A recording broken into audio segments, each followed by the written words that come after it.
Hi, my name is Mike with Pendants Galore, located in Las Vegas, Nevada.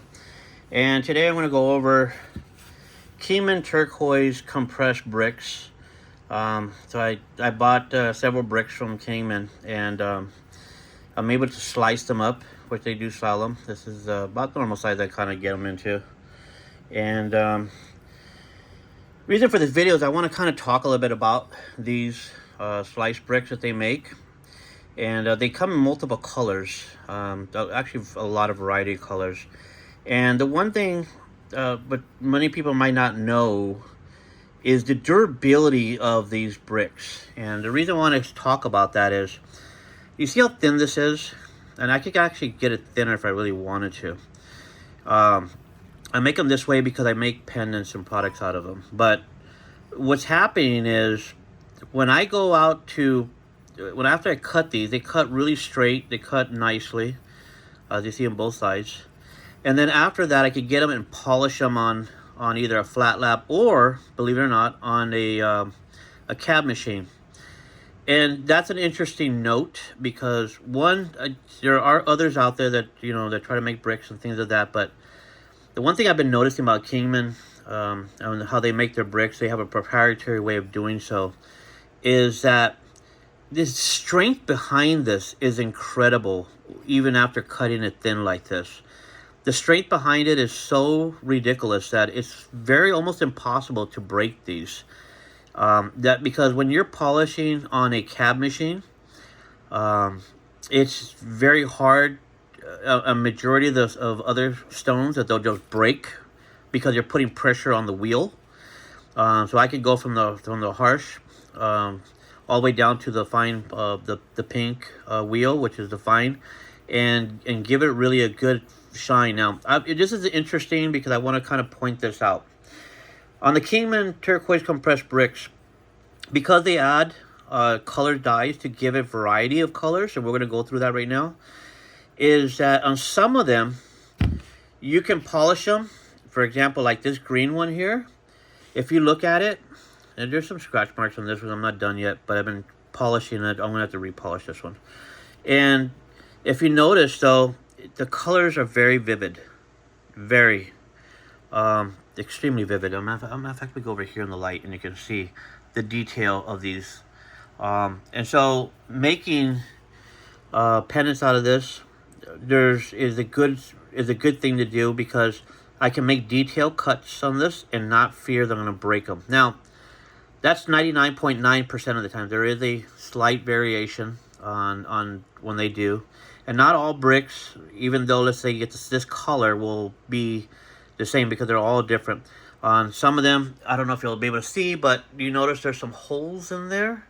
Not all of them. There's very, very few that have them, because, even though you cannot make it perfect in every one of them, the strength still holds it. So depending on where you cut it. Now, there are ways to get around that, on those little holes on some of them, but not all of them have it.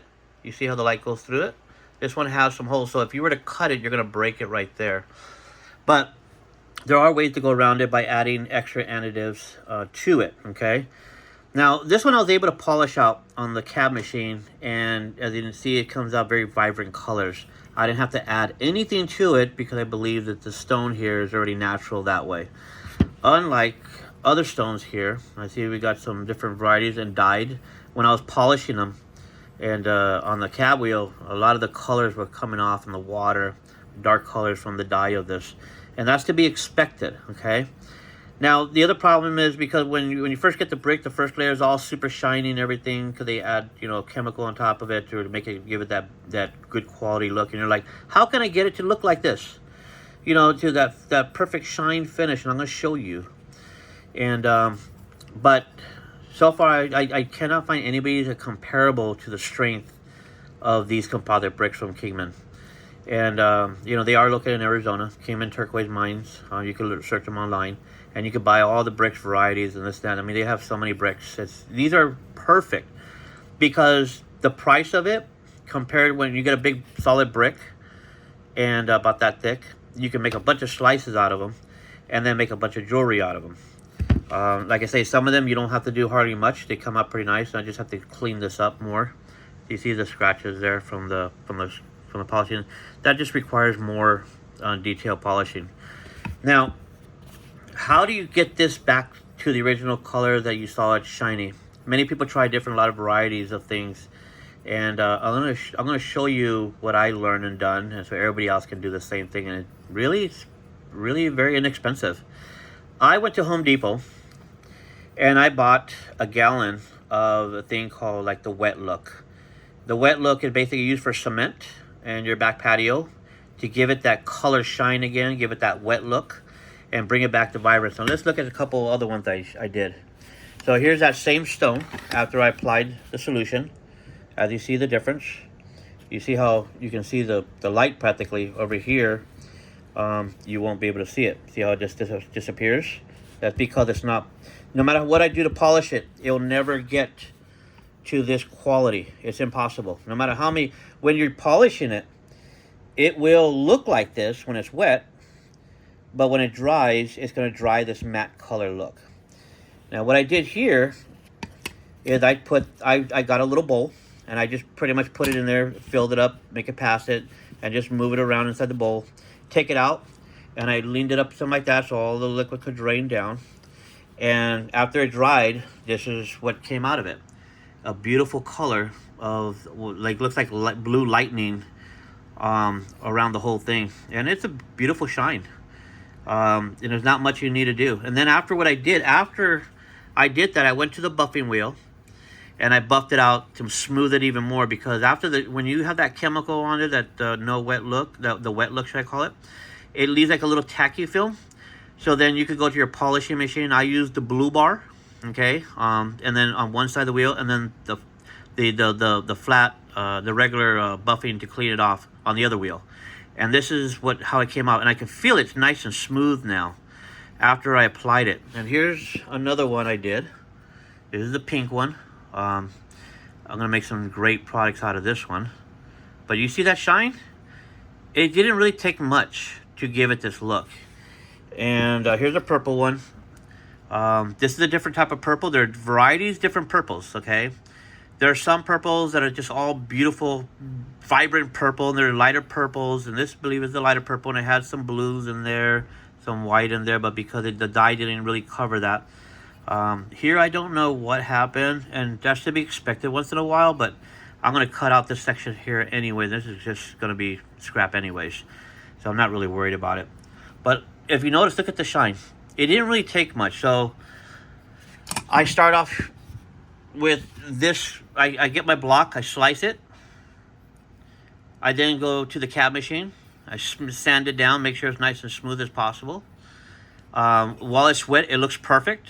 Let it dry. It's going to dry to the dull matte look because it is a dye. You can't polish dye. And then I apply the solution to it, which will give it that wet look, but it will leave a little tackiness to it after it dries, and you'll feel it. And then I take it to the buffing wheel until it smooths out. And that's basically what happens. And what I do is, after that, because of the strength, I can cut detailed images like this. It is the hummingbird I made. And then I also back it with stainless silver. Not silver, I'm sorry, stainless steel. And I added a little loop ring to it for a pendant. And there's my hummingbird. But yeah, so that's how all this, just want to kind of give you a video of basically my my slabs. And like I say, I was able to get about 13 to 15 slabs per brick. And as each one of them I cut out, I can probably get one, or maybe one, two, maybe sometimes even three, depending on the size, but majority two per each slab. And that's what I do. I love the Kingman bricks, the Kingman Turquoise bricks. As you see, I could take that shine all the way through until I get to the one I only polished on the cab wheel. But yeah, this is amazing.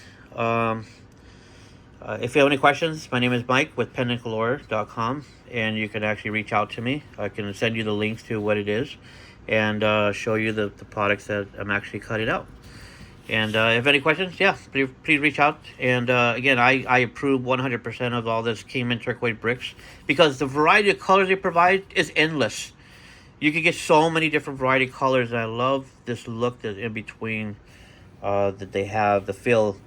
Now some of them don't have it. Some of them are just straight color. It's like this one here is a really odd one. It's a very discontinued version, but I call it lightning blue. And it's so beautiful. I mean, the cobalt blue comes out amazingly. So if you have any questions, please reach out to me. My name is Mike, Pendants Galore. Thank you for watching.